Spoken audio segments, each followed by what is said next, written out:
are you? I'm over here. Yes. Ah! Yeah, you got my chopper. That's a pretty fancy build you got there, Bill. And take me back to 2011. Well, I mean, this is like an upgraded version because it's got the nice fancy wood. It's not cobblestone, but yeah. So you'll be the first person to lay eyes on this, okay? Okay. You needed a moss farm built, right? I got the perfect friend that's going to build it for you.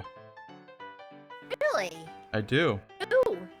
Well, you'll find out. Just let me go and get him. No Okay. no peeking. Okay, I'll turn around. Okay. Ready? I'm ready. Meet Redstone Man! I am here to do all of your redstone needs. What do you think? Let me see. It's cute that your mom let you out in your footy pajamas. It's a little small. I ordered it online, and the sizing was wrong. Did you order it from Temu because their sizes are a lot smaller? No, American sizes. no, it was a different website. Oh, okay. Yeah, it's a little small, but It's cute. you like it? I love it. I spent a lot of time working on it. So I am here for all of your redstone needs, and I'll be getting the moss farm built for you. That's awesome, Redstone Man. Yeah. I'm gonna close that so you don't see my old clothes. There's dirty underwear in there. What's up, guys? I'm Built, and welcome back to another episode here on the Project Bedrock server. For the past couple of days, I have been working on a few farms and whatnot, tying up a couple loose ends. However, I was not really able to play a whole lot because of, well, reasons. You see, for whatever reason, whenever the 1.20 update dropped, it ended up crashing the entire server. Not just a little bit of it, every single bit of it. And I don't know exactly what happened, however, it took us almost an entire week to get this back up. So if you see kind of a gap in people's videos, that is why. I still don't know exactly what happened. I know that it was an issue with BDS, and there's still an ongoing bug with it. Now I have been down here and ended up building a nice little bamboo farm. Let me go ahead and load up my texture pack so it looks a little bit better. There we go. It looks much better now, and you can actually see through the glass. Anyways, in between episodes I've been very busy putting this together, that way we can gather up a bunch of bamboo, and as you can see on stream I ended up putting a wall all the way around here to make it look a little bit nicer. We are going to be working on this some in today's episode, getting some of the redstone laid out. However, for right now we have a few things that are pressing issues, and it's going to require this shulker box here. See, one of the things that we need to take care of is over in Gigi's industrial district. That is of course going to be the moss farm that we need to get built for her. However, there is an issue with this circuit too that I'm going to have to suss out and figure out as well, because whenever we have items come through, it's basically supposed to sense whenever this chest is full up here and then shut off the circuit coming from the silos. However, whenever we have stuff flowing through these chests, this kind of extends and retracts very quickly, and it causes the whole system to break. So I'm going to have to rebuild this circuit right here. But we'll do that here in a little bit. For now, I want to head over here and get started on this moss farm for Gigi. And in case you were wondering, yes, we are updated to the 1.20 update. That is, as I mentioned, what ruined the entire server. We have a bunch of cherry trees that I ended up coming in and pruning a small area for. That's a nice little touch, and if you ask me, it makes this side of the mountain look that much better.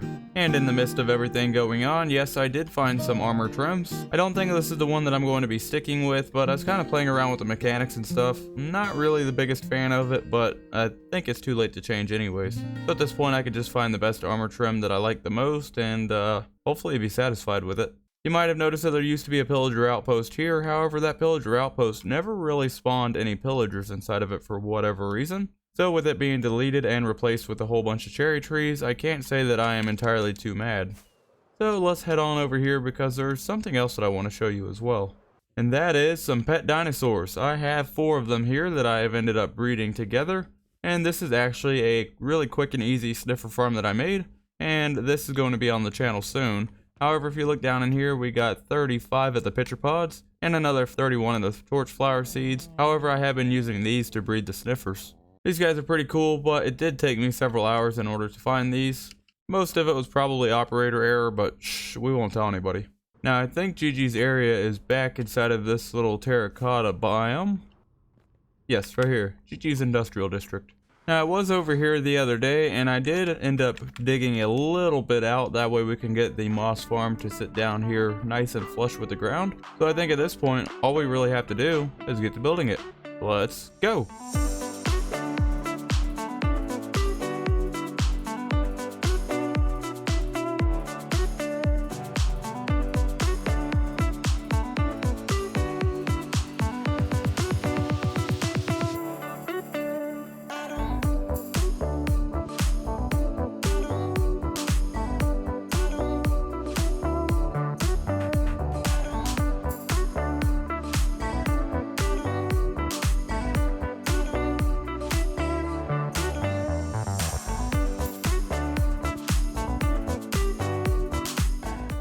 Alright, so I think this thing should just about be functional and ready to go.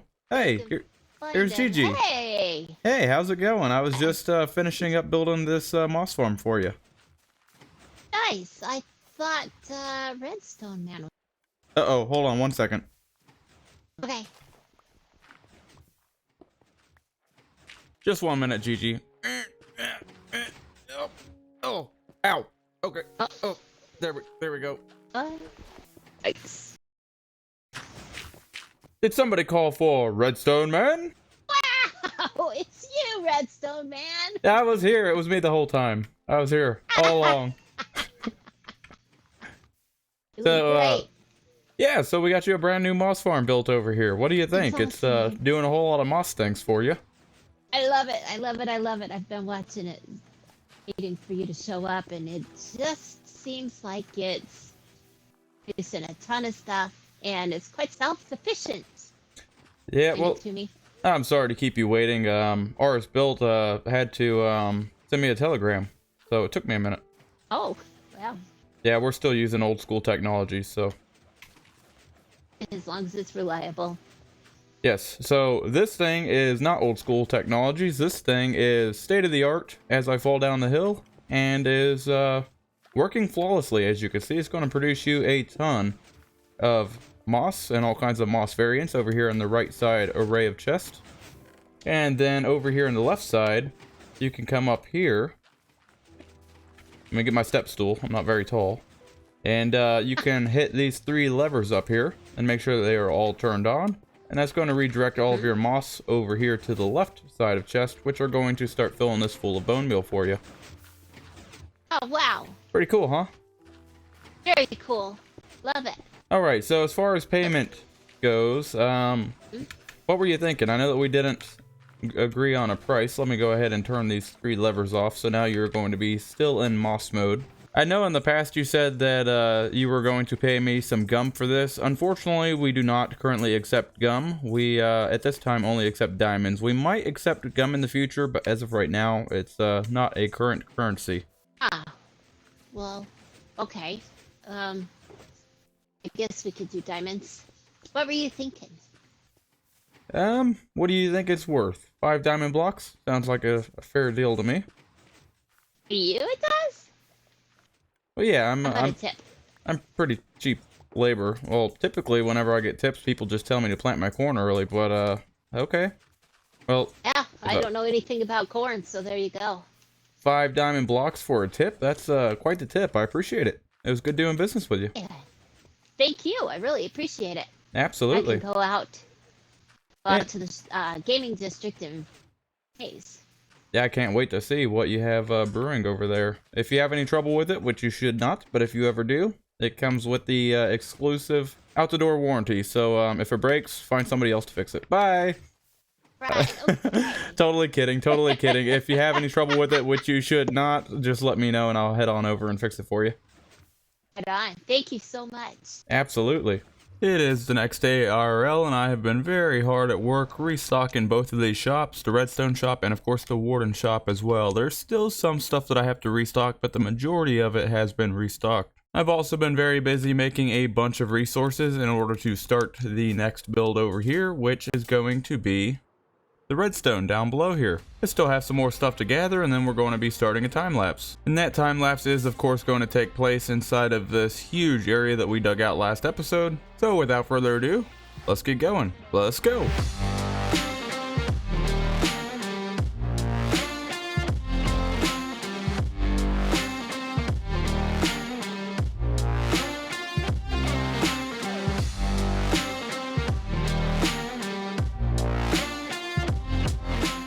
So for that first section of the time lapse, you can see that we got the base of the redstone contraption installed. So we got all of our water streams coming down through here, all of our ice. We also have all of our droppers, and we even have some of our hoppers put in place. However, I'm going to need a ton more hoppers in order to get all of this put in place. And that is why I stopped the first section here. And that is because, well, I need some resources.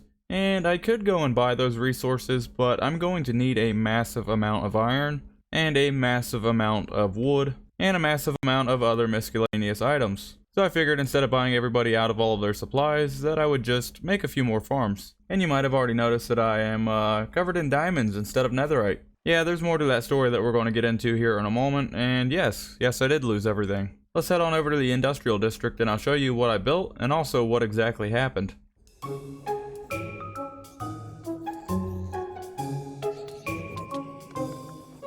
Well, that surely was not the way that things were supposed to happen.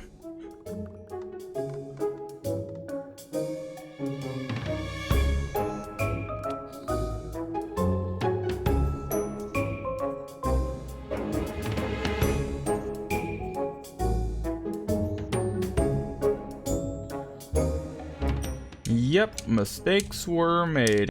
And over here inside of the industrial district, you will see inside of this little swamp area, I figured that it would be a perfect area to build a new farm because we have pretty much like a plot of water and then it's surrounded by land going all the way around. I don't know, I just really thought the area looked cool. But if you can't tell from all of the heads laying all over the place, we had some casualties. I might not be very popular with villagers for a little bit, but we ended up getting the job done that we wanted to accomplish, and now we have a ton of iron. And yes, if you're wondering, that is a happy birthday sign behind me. I just recently had my birthday on June 24th, and in typical GG fashion, she had to come over here and give me a ton of stuff and wish me a big happy birthday. Now, I did end up putting a bunch of the stuff away, sorting it out, but she brought a bunch of the smithing templates over, and then she also gave me, I think, 20 diamond blocks, 2 blocks of netherite, a few elytras, and replaced all of the gear that I pretty much lost while AFKing. Yep, you heard me right. So I had a little tower of scaffolding up here, figured that it would be good enough, and then I kind of built blocks all the way around it and enclosed it. And I was just planning on AFKing for a little bit, and I'm like, nah, it'll be fine. Well, guess what? It wasn't fine. There was a spider that ended up climbing up the scaffolding, and I guess ended up killing me while I was AFKing, so whenever I came back to my computer after AFKing, I had a death message that I was killed by a spider, and for whatever reason, because the game does not unload the player whenever they die, the 5-minute timer basically despawned everything that I had. So I got a little bit smarter and went up here and made a AFK chamber that is a lot more solid. And you have to push the button in order to enter it because it's obviously an iron door. I got some storage stuff, that way I can actually put my stuff away before I AFK.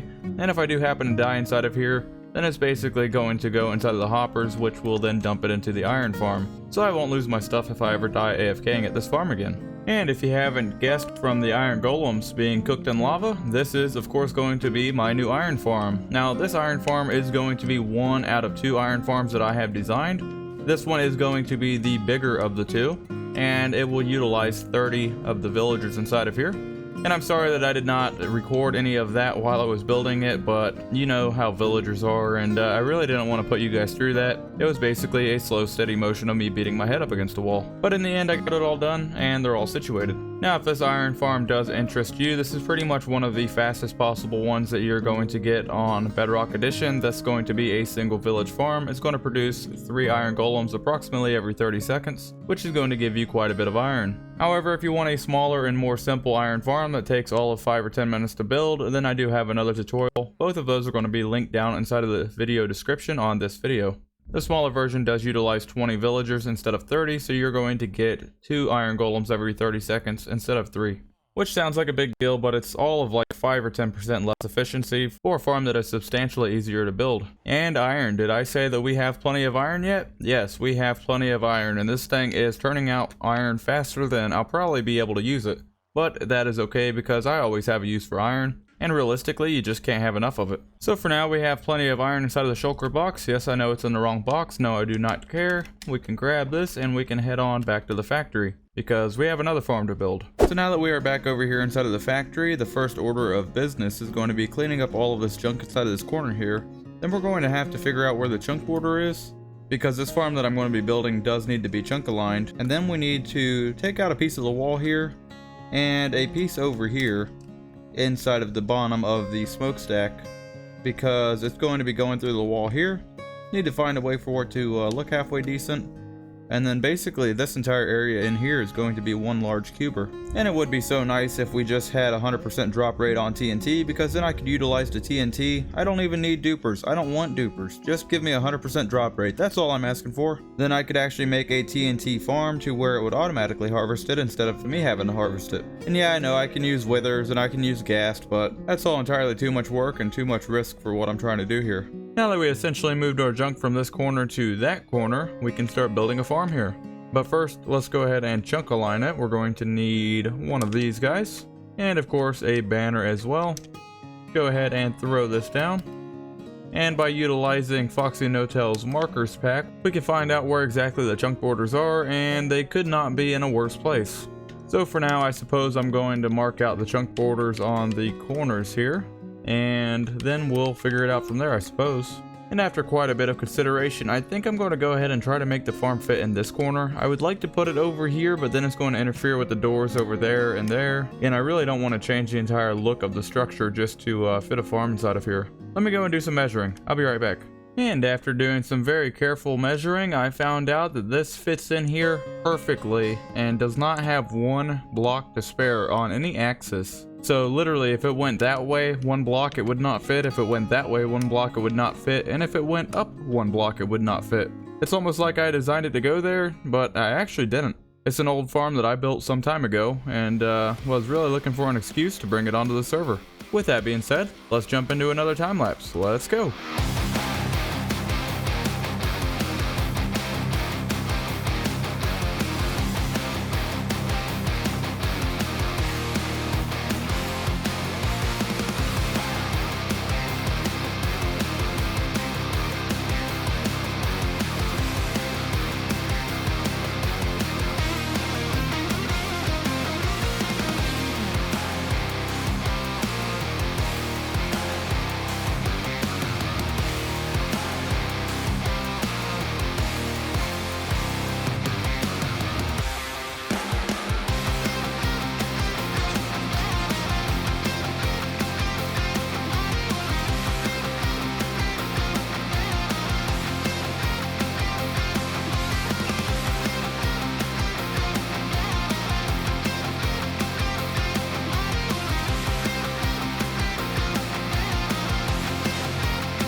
And we are done. That is right, we got ourselves a brand new tree farm here inside of the factory, and I fit this thing in perfectly. I mean, there really wasn't much room, if any, for air to get this thing inside of the factory, and I even had to drop the floor down by one. I still got to do a little bit of work making it look a little bit better, but for now it is in, and it is entirely functional and ready to go. Now this tree farm design here is mine. I have not yet made a tutorial on it because I'm still testing it, even though I've made it almost a year ago. Well, it might have even been about a year ago. And the reason why I have not released a tutorial on this yet is because I want to make sure that this thing is the most reliable tree farm on the Bedrock edition, even if it has to sacrifice a little bit of rates. We'll get more into the tree farm soon, but you might notice that the wood is just going into the wall there, and you might wonder where exactly it's going. Well, I came up with this pretty good idea.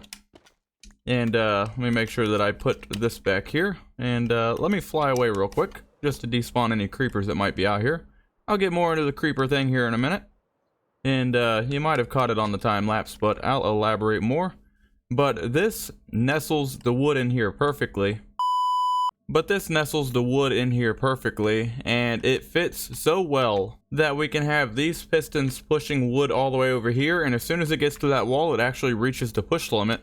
And then as soon as it gets to this wall over here, it actually reaches the push limit. That way we don't have to worry about the wall being pushed out or having to add any unnecessary obsidian. Which is really strange because actually, believe it or not, I did not plan for that to happen, and I did not design it with this having a cuber in mind. But I figured that it would be a really cool idea in order to have all of the wood in here kind of tucked away and away from everything else, and it seems like it works out pretty well. Now I'm still toying with the idea of stacking some farms up inside of here and just having them all pillared all the way down. But that's still something that I want to kind of toss around inside of my head just because there is limited room here and I want to use it as efficiently as possible. So yeah, it pretty much immediately gets ejected out of the tree farm there, through the wall here, and as soon as it gets to the pistons, it's actually at the push limit.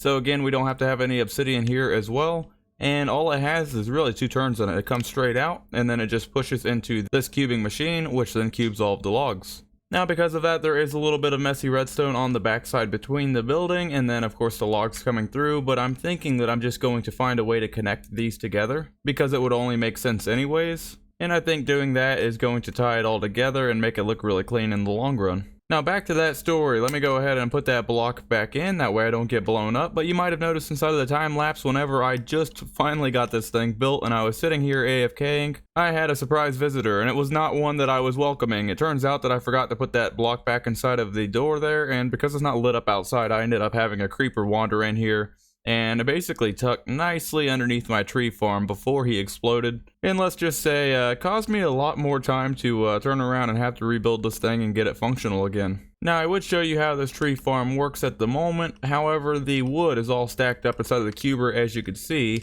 and I did end up adding in some redstone circuitry here.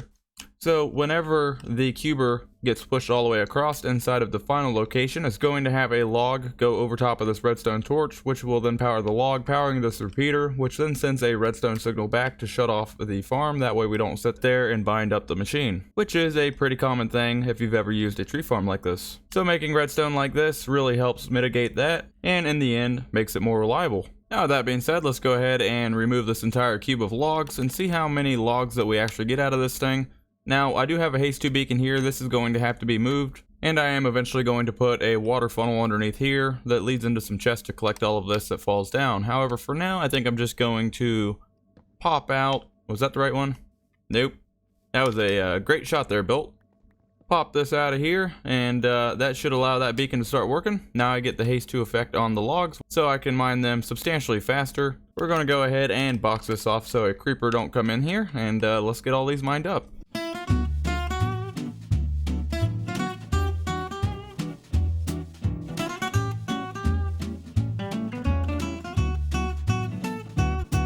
And after that entire cube of oak logs, we ended up getting just shy of 9 stacks of oak logs. And that 9 stacks of logs is going to go a very long way whenever we make all of the hoppers in the chest for this contraption. Now you might be wondering, well, Bill, you have a brand new bamboo farm over here. Why don't you just use the bamboo wood to make all of the stuff instead of using the actual tree farm? Well, that is because whenever Mojang brought the bamboo planks into the game, they realized that it would be extremely overpowered. So whenever you go to craft this bamboo, you can see that it takes 9 of these in order to make 1 block of bamboo, and this is essentially going to be a log. And then if you have this, you can put this in here, and one of these is only going to give you 2 planks. So you're essentially taking 9 pieces of bamboo to make 2 planks. Whereas in the tree farm, I would just take 1 log, which would give me 4 planks. Still a really good way of making wood, however, I would rather use these for building stuff instead of using them for crafting components. Not so much this one, but I do really like the block of bamboo here. And now with the tree farm and the iron farm being done, we can go ahead and craft all of this into some components that we can use to finish our project. Now I'm thinking I'm going to take all of these chests that I just made and turn them into hoppers because I don't think that I'm going to need that many more chests, and if I ever do, then, well, I have a tree farm now, so I can just make more wood and craft them into chests. So now we have 4.5 stacks of hoppers, and I'm thinking that this will probably be enough, but if not, then we still have plenty of wood and plenty of iron to make more. but I'm going to need some more of the iron, then also a bunch of gold, which I'll go ahead and get from the gold farm, and a bunch of sticks and redstone. That way I can make a bunch of rails and powered rails. But I'm not going to bore you guys with all of the equipment gathering. I'm going to go ahead and do all that off of camera, but I do want to go and take a look at the tree farm and give you guys a rundown as to how this thing works before we get into another time lapse. Now basically with this tree farm, we have a stairway going up, and this is the position where the player is going to AFK and put the sapling inside of here. Now a lot of the times these saplings will auto feed whenever all the leaves are broken. You'll end up getting some inside of the inventory, but whatever you don't get inside of the inventory is going to go inside of the hoppers and ultimately find its way into this chest down here, where you can see that we've already gotten a lot of sticks, a lot of apples, and some more saplings. Now as far as the controls go for this farm, we have an oak tree mode and then we have an acacia tree mode. The oak tree mode is essentially going to push out a double piston extender at the very top, which is going to keep the big annoying oak trees from growing. Those are the ones that grow a little bit taller and they have the branches going every other direction, and they have the branches going all over the place, which are really annoying to mine, and they'll end up breaking a machine like this. On any other tree that you want to harvest, you're going to want to turn that off. That will allow the spruce trees and trees of that sort to grow up a little higher. Now obviously this farm is only designed for the one wide trees, so you're not going to have the two wide spruce trees and dark oak trees growing in here. This does work for the acacia as well, having the acacia tree mode, and this is basically going to cycle the entire farm over and over again on a timer. And the reason why we're doing that is because all of those acacia logs are going to have to be pushed into a single column and then taken out by the farm. The reason why they're so annoying is because those acacias will sometimes spawn with two logs next to each other, so they can't be pushed into a single column, which makes it difficult for the machine to pull them out. This is typically what makes a lot of these tree farms unreliable, is having an issue with getting those out fast enough. So with this tree farm, I did not really focus on speed with it, but more reliability. That way it can just cycle over and over again and get the acacia logs out without breaking the farm. So to give you my perspective here, we'll go ahead and turn that off, and we're going to turn the oak tree mode back on, which is going to push down that double piston extender, and then we can turn the main power of the farm on, which is going to start the bone meal clock. Now this is not going to put out any bone meal unless there's a sapling directly inside of it, so it's not ever going to waste any of the bone meal. So we can place down a oak sapling that's going to quickly grow into an oak tree, and then it's going to be expedited out of the farm, just like so. And then it's going to restart the process. So you can go ahead and just hold down the trigger, and that's going to take that out of there over and over again, but you'll notice that it actually pauses the farm until that log is out of the way. Now there is a dropper system if you wanted to do a longer AFK session, that you could actually put some of the saplings in up top inside of a chest, and then they'll drop out one per revolution of the farm. And that's if you're doing a longer AFK session. That's just to keep saplings on the player, that way he doesn't ever run out. Now we'll go ahead and switch over to the more difficult acacia tree and turn off that. We'll turn on the acacia tree mode. That's going to cycle the farm one time, and then we'll go ahead and place that in. And as soon as we place that in, it's going to start bone milling. And as you can see, we just ran into the problem that I was talking about. We had two logs side by side, so those will basically get caught up, and then the farm's going to momentarily wait before it cycles again to get those out of here. Now, because of the way that the tree mechanics work, we're not going to have to worry about a tree growing inside of the area because there is a log there. So it will bone meal the sapling, however it will not actually grow the tree until that is pulled out by the farm. There is also a chest with a couple composters down here. That way if you wanted to ever throw anything inside of here to compost from the tree farm to make a little bit of bone meal, you could do that as well. Pretty cool, right? I'm still doing a lot of testing, which is why I wanted to bring it onto the server. That way I can test it even more. I want to make sure that this thing is as reliable as possible and as fast as possible. However, I don't want to sacrifice any of the reliability for speed. With that being said, I'm going to finish gathering up some materials. Of course, you're not going to see that, but you will see the start of this mega time lapse. Let's go!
It is here, it is here. After hundreds of hours working on this factory from the moment that I started it, it is finally here.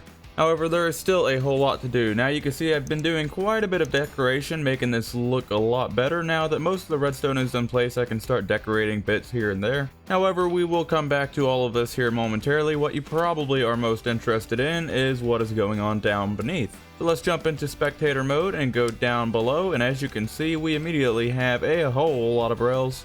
And these rails are probably the cleanest that I was able to do it. However, it did end up becoming a big old bowl of spaghetti, but unfortunately having to work around a bunch of minecart bugs where we were having the minecarts jumping tracks, and also having hoppers stealing items from minecarts that are not going directly over top of their own dedicated hopper. We had a whole lot of bobbing and weaving that we had to do. Now I'm in the process of going through this, making sure that everything is working correctly, making sure that I did not miss anything, like this little piece of redstone dust here, which I will have to come back down here and fix. And basically just going over all of this and making sure that everything is working correctly, making sure all of the items are going where they're supposed to go, and debugging the entire contraption. Now you must not forget that this is only part of the factory, that there is still quite a substantial amount behind this wall here. We have this item sorter, and this item sorter is going to send and receive signals in order to basically send the correct signal strength down the line to request a bunch of other items out of the silos on either side.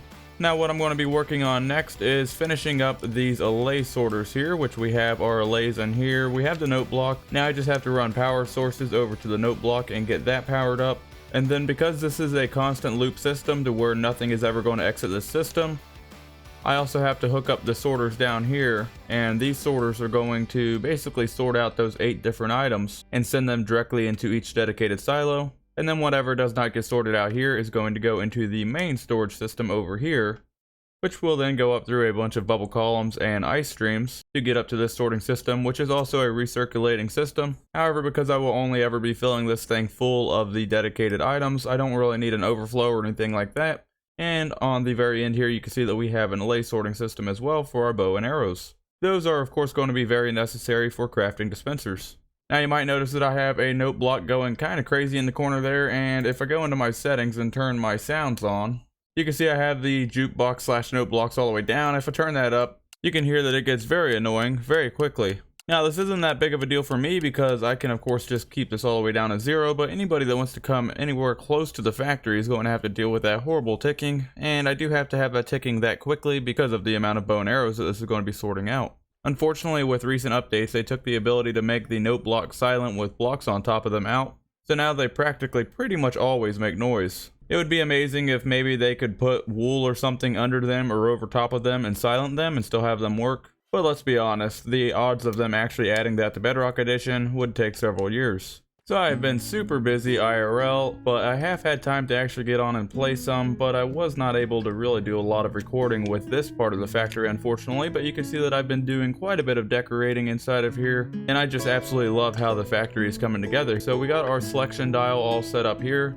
and I think I've pretty much decided to stick with this color of the copper. I did have it oxidized a little bit more to the 3rd stage of green, but then it started to kind of clash with all of the surrounding colors and textures, so I just kept it with this. So just like before, we have our selection dial. We can select whatever we want, then we can turn on a dedicated module. So for instance, now comparators are selected, and then we can turn around and start using our item counting system.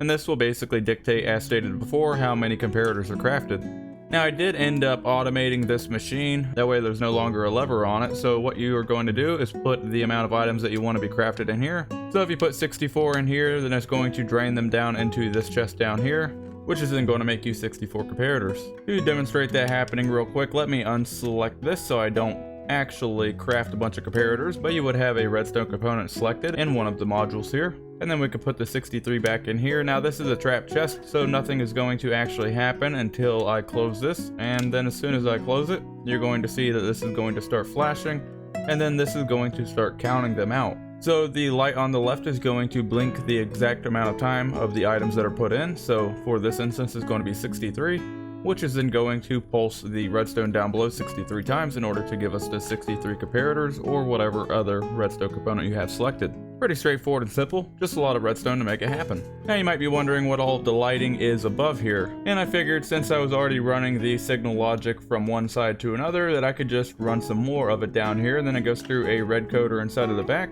and that red coder is going to tell us what exactly is being transferred in real time from the silos outside and into the sorting system. So for instance, if we have cobblestone being transferred, then the cobblestone light is, well, that's stone, then the cobblestone light is going to be on, and then the lighting up here is going to be strobing back and forth. So to simulate that happening, I can go over here and hit this lever. And that lever is basically going to signal to the system, hey, the cobblestone is low inside of here, send me some more cobblestone. So it's going to send it through the ice streams. Whenever it's filled up, it's going to turn off the system, no longer sending it from the silos. But as you can see in real time, whenever it is sending cobblestone, then we have that strobing back and forth, showing that the system is in process and that the cobblestone is what's being actively transferred. And to show you the final bits here, we could jump into spectator mode and head on over here. The way that this system is set up is it's going to only transfer one item at a time, and the item that is going to take priority is either the one that it was filling first, but after the first one is done filling, then it's going to go from the highest signal strength down to the lowest signal strength, filling in that order. And that just has to do with how I have the signal logic set up. Now, if we go down here, we can give you a brief overview of the automated system of the counting, and as you can see, it's fairly simple. But this did take me a substantial amount of time to set up, believe it or not. So all we have here is basically a couple droppers. So the hopper is going to pull from that trap chest whenever it is closed. It's going to send that into a dropper. Then it's going to count one by one, shooting it into that hopper and going around into this chest here, which is then going to give us the indicator light blinking. Then there's another hopper down that's going to fill up that chest down there. That way the system just works from top to bottom. The thing that's in control of making the redstone tick is just going to be your regular redstone clock here. And the way that that thing is activated is whenever that sticky piston pushes that block down, then it's going to allow it to circulate the redstone signal, completing the circuit of the clock and making it work. Now it is set to a 3-tick delay, so it is going to be a slower clock, which is ideal for making sure that we get an accurate count for all of our items. Now up here, basically what I'm doing is sensing that there is items inside of the chest, and that is done by using some comparators here, which is then going to turn the signal into a signal strength of 15, which is then going to power a delay circuit with comparators, and that delay circuit is what's going to be responsible for completing the circuit of the redstone clock there. So it will basically instantly turn on, however it's going to have a little bit of time before it turns off, and that just has to do with getting all the items out of that trap chest, giving the dropper plenty of time to get the last item out, through the hopper, through the dropper, and through the rest of the circuit, because as soon as that trap chest doesn't have any items in it, that comparator is going to turn off, which is then going to try to turn off the circuit. So it's basically adding a delay so that circuit's not able to turn off instantly, giving the entire system enough time to completely empty before it shuts off entirely. I know that was a lot of explanation for a small little 5x4 area, huh? Back behind this wall, this is pretty much what you've seen before. We just have all of our red coders down below, and then we also have a new additional red coder up here, which just has to do with the indicator circuit up top. I'm not going to go into all of the details on this because this episode is already long enough, and it's kind of like how the posi track on a Plymouth works. Which last and not least, we have this beautiful hoist here, which has a rail going all the way across the factory up until this point here, and that is there so it can unload everything that comes through the loading dock doors.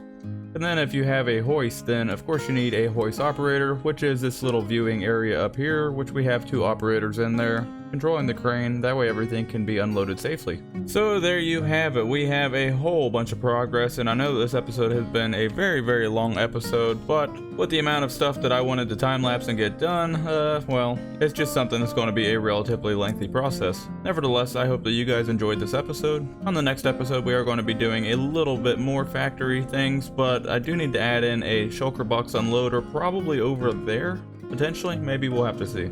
And then I also want to add in a rocket factory to where we can fully automate the creation of rockets. And that's going to make rocket levels 1, 2, and 3. But to be honest, we are probably going to take a break from the factory for the most part, and that is because I have a ton of building planned. And most of it is not factory related, so make sure that you don't miss that. Subscribe if you have not. Be sure to drop a like on your way out if you enjoyed the video, and I will see you guys in the next one. Bye.